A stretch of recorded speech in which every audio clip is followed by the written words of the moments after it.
Hi everybody, it's Jason. It's Friday, May 15th. I am your weight loss wizard blogger, and welcome to our discussion on food addiction. Does it exist? Why or why not? Did I mention I'm scared of drowning?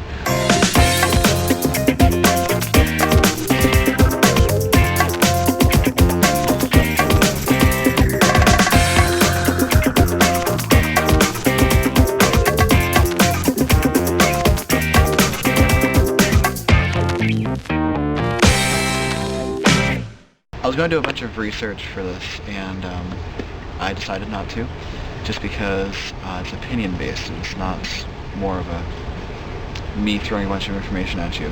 So I was actually the one that suggested this topic, and it was based off of the topic that was brought up last week on wishful shrinking about addiction. And it was really interesting because it's a semantics issue on addiction and what constitutes an addiction. And being a psychology major, not really having a degree yet, so I'm not going to claim to know anything, but addiction, from what I found, is quite specific in nature, I think.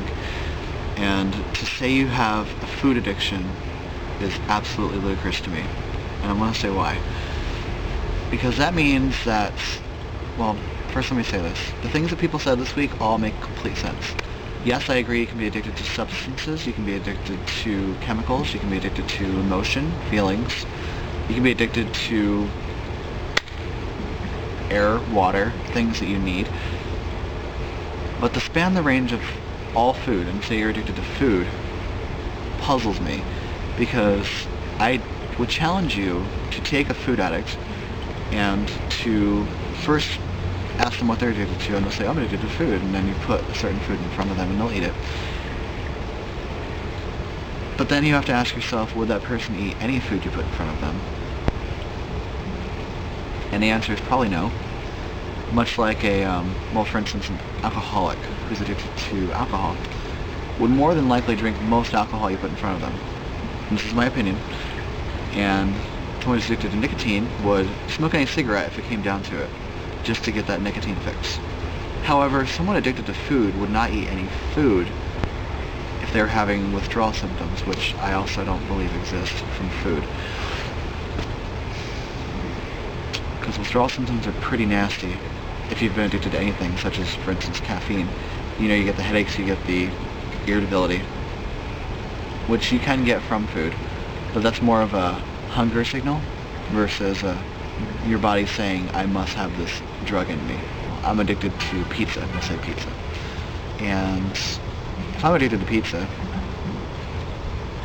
I could say I'm a food addict, but then you can put a plate of turnips in front of me, and I will turn my nose up.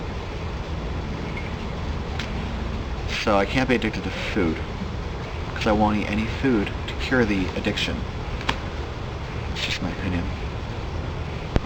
So a lot of great opinions have been brought up this week. Obviously, I'm more of the slanted of the I don't absolutely believe this exists versus some of the people who are in the middle.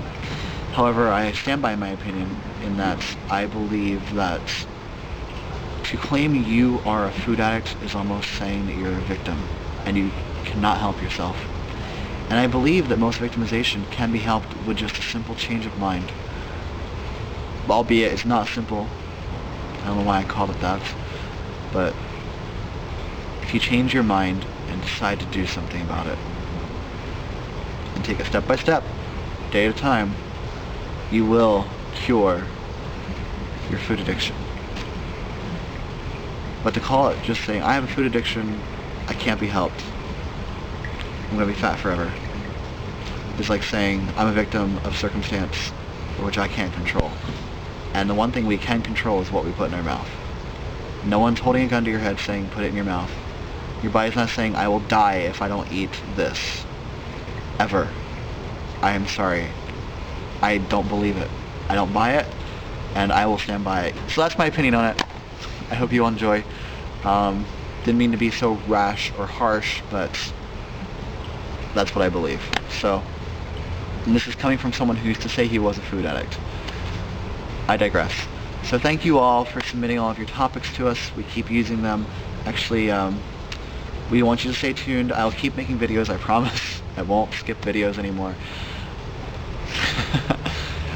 So please stay tuned for Al on Monday, and our topic next week, which was submitted by user Kestrel Sky. What are you looking forward to feeling or doing once you've reached your goal, and where do you plan to go from there? Until next week, everybody, see you all. Have a great and wonderful weekend. Bye!